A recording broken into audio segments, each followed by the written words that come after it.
اچھا یہ طریقہ نہیں ہے یار, آپ بات سنیں, میں بریفنگ دے رہا ہوں, آپ دے رہے ہیں, میں اور کس طرح بات کروں؟ اس کو باہر نکالو, اس کو باہر نکالو. Nawaz Sharif is also in London, also on medical grounds. He manhandled by the NAB. Well, in his custody. Manhandled, you say. Yeah. The truth is, Nawaz Sharif is a convicted criminal.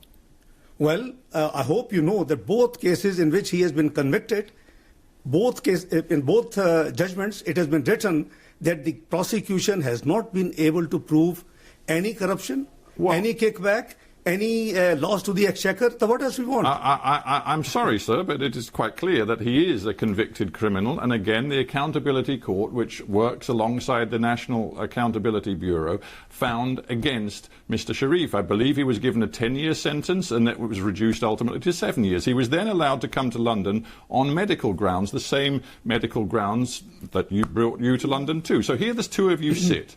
And now, you and you of course used to be his finance minister in the Pakistan government, you and he put yourselves forward as leading voices in the opposition in Pakistan, demanding early elections and an end to Imran Khan's government. And I ask you, what credibility do you think you have with the Pakistani people? I think what credibility Imran Khan government has. The world has witnessed that it was a stolen election, it was a rigged election. It's not we are saying, we have experienced.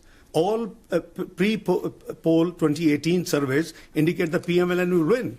But the observers, the Human Rights Commission of Pakistan, the dirtiest election. Everybody knows the election has been stolen from us. So I think we have every with respect, right. I just look back at the EU Monitor's report on that election. They reported some grave concerns about abuses in specific places, not involving just one party, but several different parties.